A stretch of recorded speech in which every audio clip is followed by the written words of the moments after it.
houses as political parties come to us with all the requirements and will nominate you to participate in the election.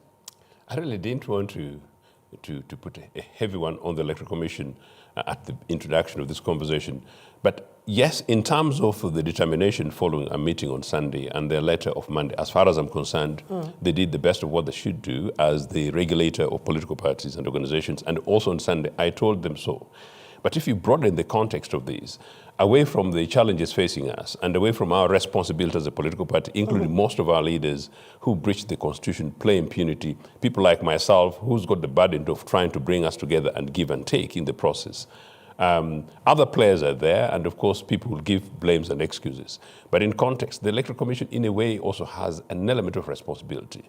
Because following the Justice Mlegonja ruling, definitive ruling in 2020, the Electoral Commission continued to recognize Jimmy Akena and maybe possibly played a spoiled child game in there. So that I faulted them to an extent. No. Justice Mlegonja, yes, was definitive in his, I mean, in her ruling, yes, that even in as much as court had quashed Jimmy Akena's presidency in 2015, yes, he went ahead to serve, and therefore he served 2015 to 2021.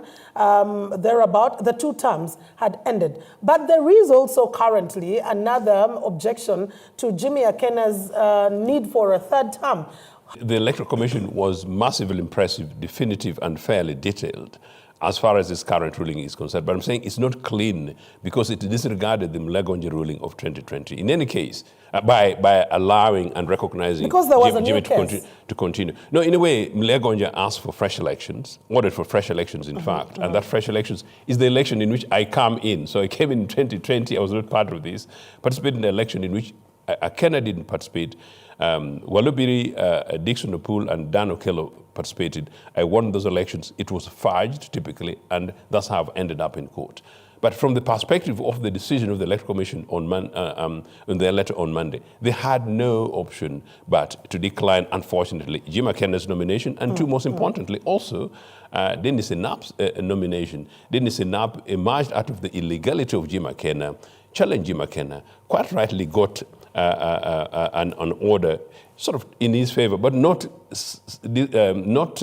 ordering that or stating that he's president, but simply that he was right to challenge the fact that Jimmy had served 2 terms and he was not eligible. So it's a bit of confusing stuff, legal stuff. So from that perspective, they did. And in any case, the commission had a series of court rulings before them, including a recent interim injunction against Jimmy by my team and a pending order of contempt of court. But let alone the fact that the original order, the original application that I made, one, asking for declaration that I'm president, that is in 2021 March, which is pending in court, but also a permanent injunction against Jimmy, which is still pending. So the Electoral Commission couldn't go ahead with it. On that, I fault the too much heavy work of the judicial process, meaning the judiciary. So had these matters been disposed of in 2021, 2022, we wouldn't be here. And in fact, even the earlier one from 2015-16, from 2016, the appeal that took Mlegonja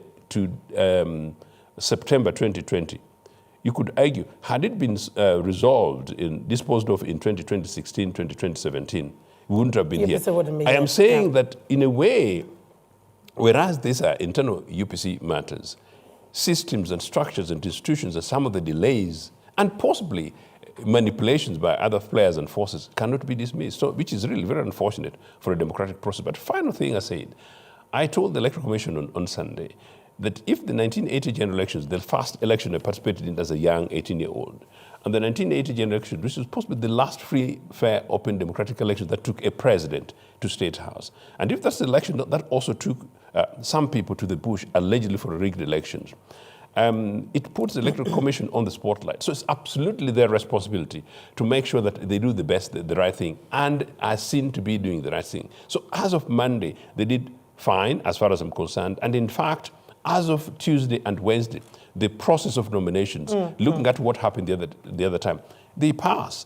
I really hope that from that they can build on this and make sure that together with the other political parties and political players, and particularly young people in this country, that we see an election campaign based on issues, peaceful, and one in which, whatever the outcome of the elections, citizens of this country can have a confidence in whoever emerges as leader, True. as having had the mandate of the people, and the Electoral Commission, body mandated to do the things, does its job. Well, we will get deeper into that conversation. Andrew, in your own view, looking at all the processes so far that the Electoral Commission has taken, we started with the launch of the electoral roadmap much earlier than had been anticipated, to now where we can say the first step is done. The nomination of presidential candidates and campaigns will be setting in.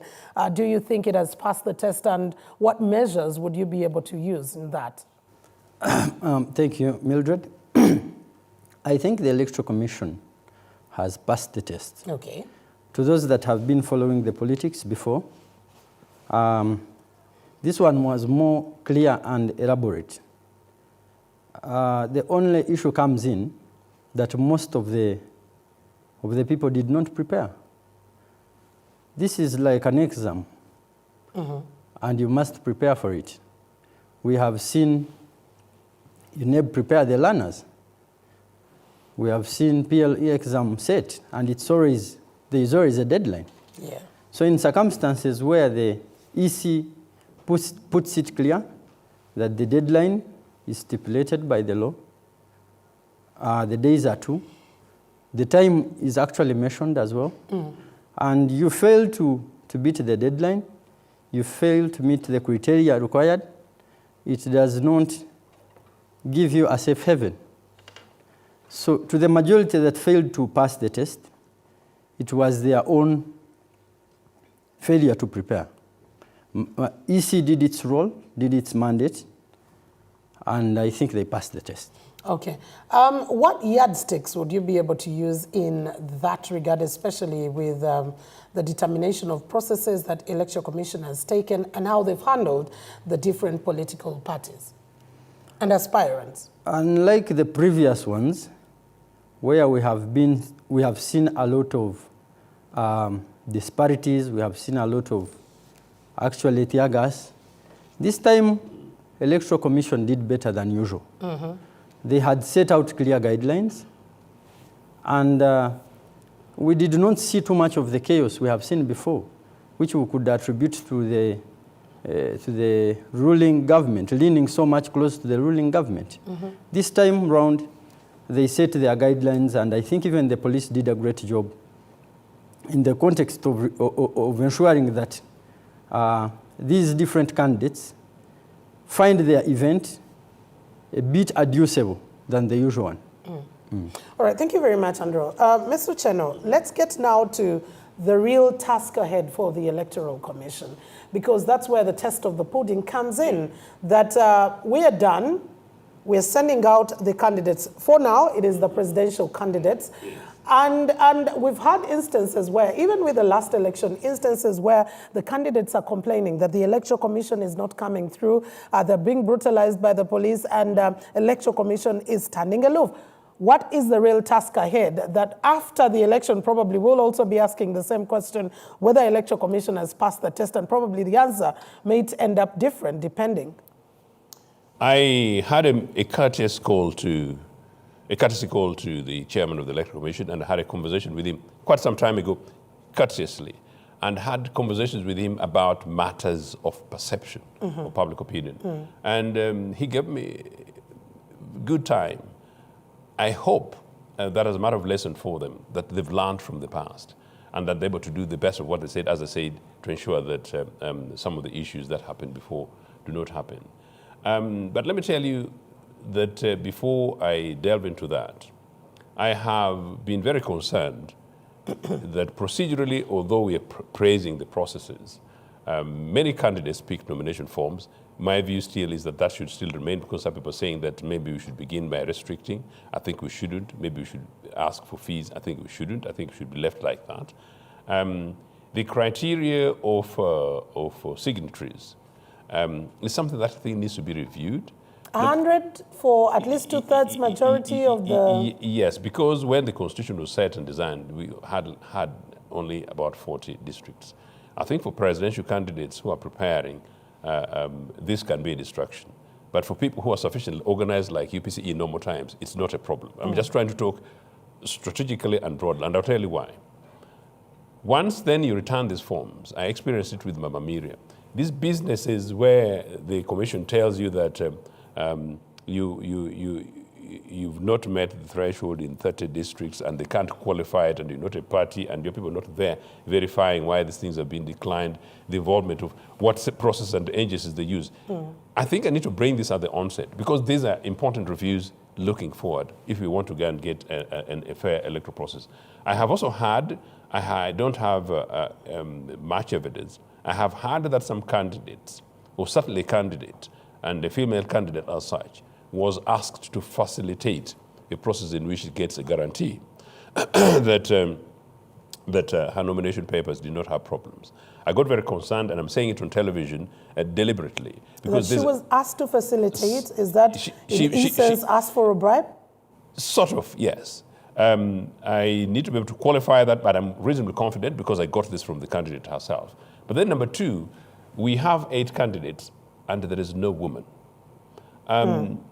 From my political life, my political campaign, and this kind of work around the continent, I think we need to make sure that we're able to have as diverse a representation for the people as possible, both in age, gender, and otherwise. And it's unfortunate that we don't have a female candidate. Women get a huge amount of disadvantage.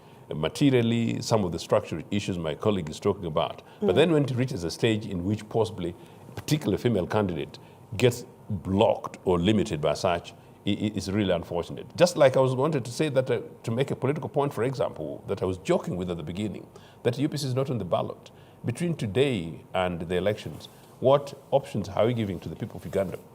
There is no predominantly leftist agenda that is on the table because the leftist agenda would come from Uganda People's Congress. That is a lost opportunity. You know, in the course of the campaigns, you're not only selling yourself, but possibly you're giving alternative options to whoever then goes ahead and emerges as leader. So the country is much sadder, I think, less privileged per se. In any case, the incumbent, who now has relative advantage, has been around for such a long time that basically what is that representing that they've not been able to do before. Of course, the other bigger opposition in this case is as NUP. Are they going to perform as well as they did last time? Are they going to jump the mark?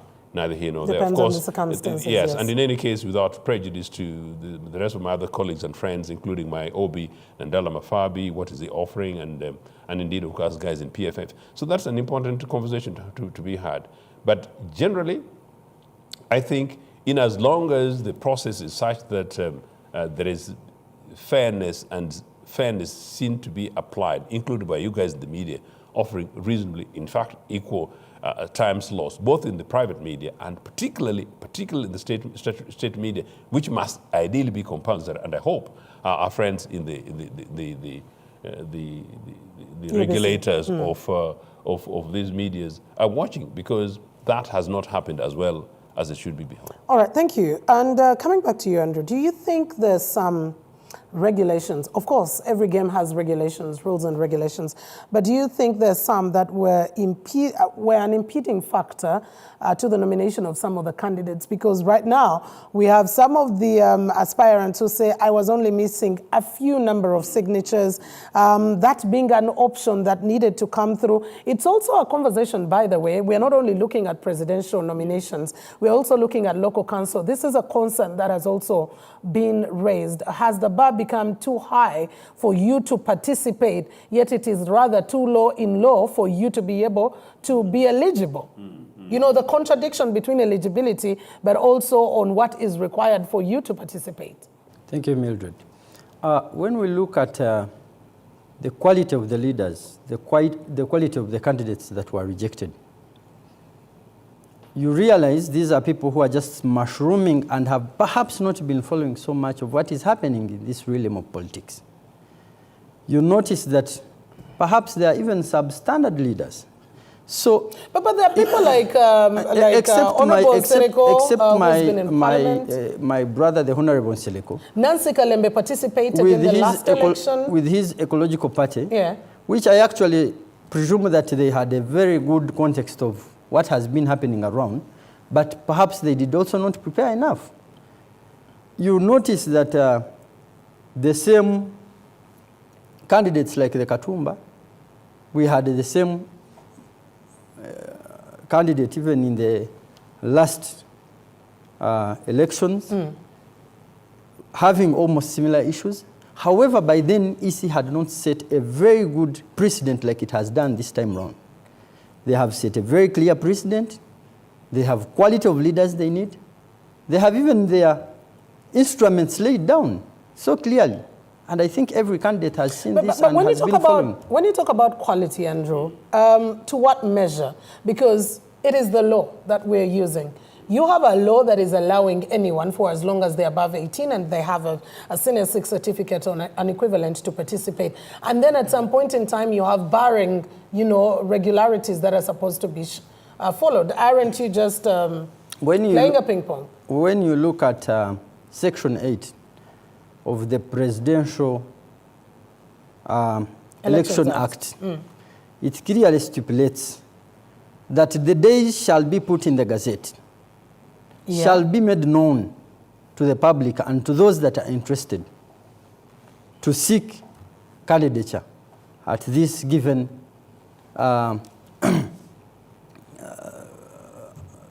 place of presidency.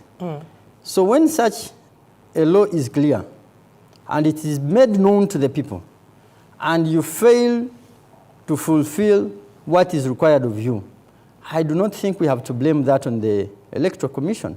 Perhaps then there couldn't have been any reason as to why such guidelines are set out. Okay. So the EC did play its mandate so well. So you open the valve lower, but as you go higher, you tighten the noose. Yes. However, I only see a loophole that perhaps it can choose to bend. Okay, which one is that? And we see at least young people coming. Because the threshold it was using, for example, the number of districts you have to move around and pick all these signatures. 2/3. That's 98 of the districts currently. That's 98. It may actually make it close to impossible for the young generation. Even in terms of finances, they may not make it. Okay. You want it lowered, the numbers of the districts reduced? It could be reduced. It could serve well all the people. You see, even the qualifiers, these are people who have been in the game for quite some time. So it could be a bit bending on those that have been in the system and allowing no ground for those that are entering. Okay, maybe as I get to Mr. Cheno, do you believe in some changes that need to be done? Like Andrew is thinking that the number of districts is too high. I am just coming through. I am thinking about paying the 20 million for nomination fees, but I'm also thinking about having to traverse the entire country. If I am new and probably an independent candidate who does not belong to a political party, I do not have the structures on ground to help me do that. Do you think there is some bit of relaxation that needs to be done with the requirements for presidency? I possibly say too many things at the intro because I talked about that very precisely. No, a future UPC government would actually seek to push a repeal of some of these things. I think it's archaic. As I said, when the Constitution was designed, we had just under 40 districts. Yeah, right. Now we have 40 times 4. It's basically purely common sense.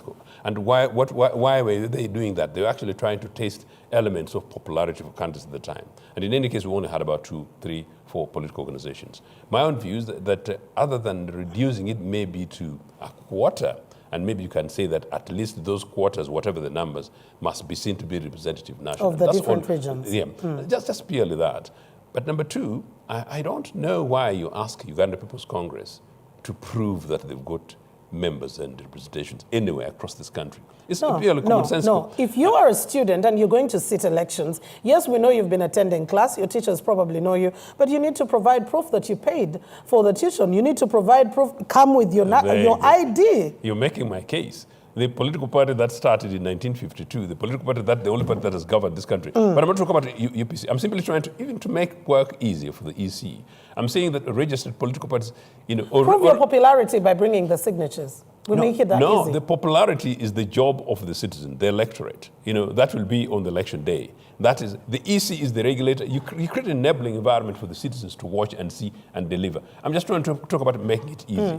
So my view is that possibly political parties with a threshold, for example, members of parliament may not necessarily need to be submitting those signatures. Why do you think so? You can debate. Why do you think it should be the new one submitting and those who have been existent don't? I'm just trying to explain to you that you work out a formula that is reasonable, and that possibly people who are coming as independent candidates, you maybe do 10% of what is existing at the moment.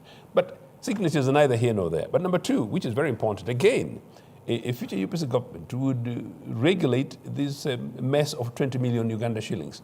If you've got Mabati money, that's fine. But 20 million shillings, I think, is a lot of money for a political party, a political organization. In this case, as my colleague says, a young, fantastic individual like this one's met at the Electoral Commission, 20-something year olds, and they're trying it. And, you know, trying it is possible. It could be the beginning of your life. Where they're going to get the 20 million shillings, I would make sure that the threshold is no more than 5 million Uganda shillings. UPC, as a party, that would not be our problem. You want to create a sieve that you will not have to receive each and every person. No, can I tell you something? If you can't get, playing devil's advocate, if you can't get 20 million and you're seeking for a position that will be in charge of billions and trillions of shillings, does it really make sense?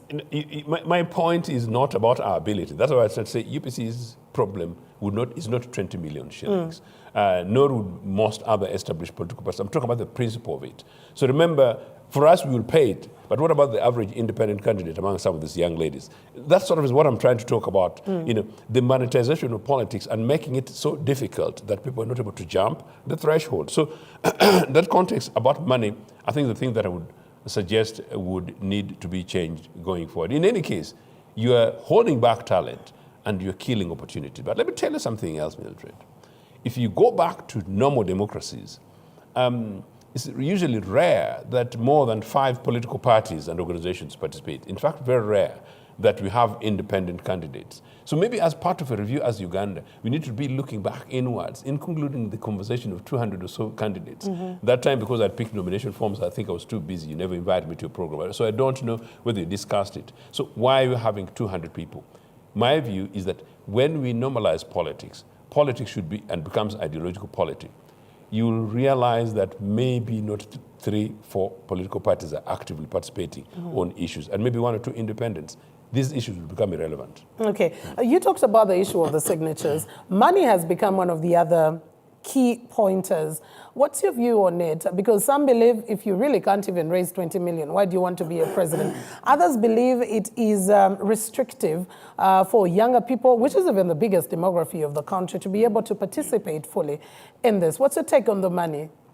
My take on the money, actually it is an appeal to the legislators and to the lawmakers. They need to bend the law. They need to bend the bar, actually, a bit closer to the young generation. We have more brilliant minds failing to make it just because the bar has been set high. And that's not just for the presidency, but also at MP level and local council and all the others. Yes, actually, as a country, we should cry out on the kind of leaders we need in the future that is before us. Because when you notice the monetization of politics that is happening all over the country, it is sad. Okay. You notice that the young generation are not given a room to give out their ideas, such that the Ugandans at large can be in position to choose the kind of leaders they need. Even when the money is high, and again, also the terms close to the money, the signatures required for the people are still also so high. So it gives no room to the coming generation. It only raises a bar to the people that have perhaps made it in life. Okay. Thank you so much. I will just hold us a little bit. We need to take a very short commercial break, but we continue with the conversation regarding how prepared we are, how the Electoral Commission is setting up this party for all the others to be able to join. I'm talking about party literally, not political party in sense. But let's continue with that conversation shortly when we do return from the commercial break.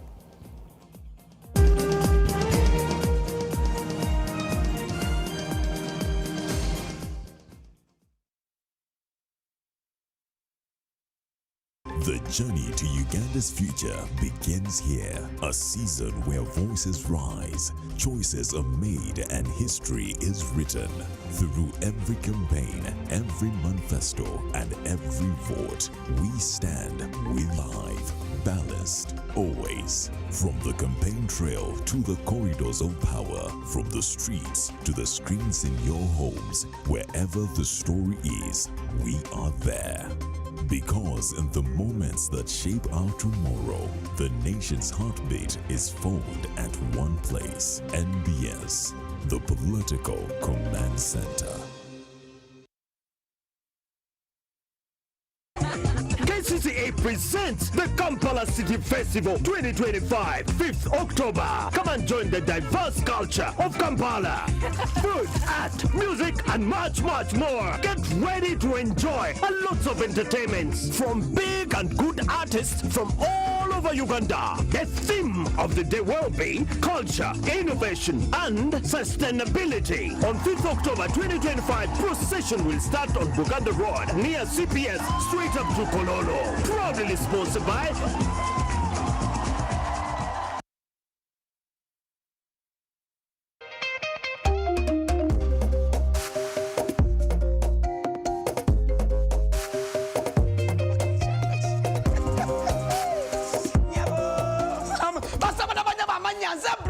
muzikulamu kumandiga natera nga nyingiro ne banafa ba MTN wanji MTN walalalo MTN gamba ki to get the power to win njagala ofune elyanyi okuwangula ogenda kuwangula ota ngenda kubanga obukadde 10 buli wiki wanji ngenda kubanga kwasa obukadde 10 buli wiki ku simu ye nyinyi kyabonka kimu kyokka line ya MTN bana beka buli ogenda okusasula ekintu kyonna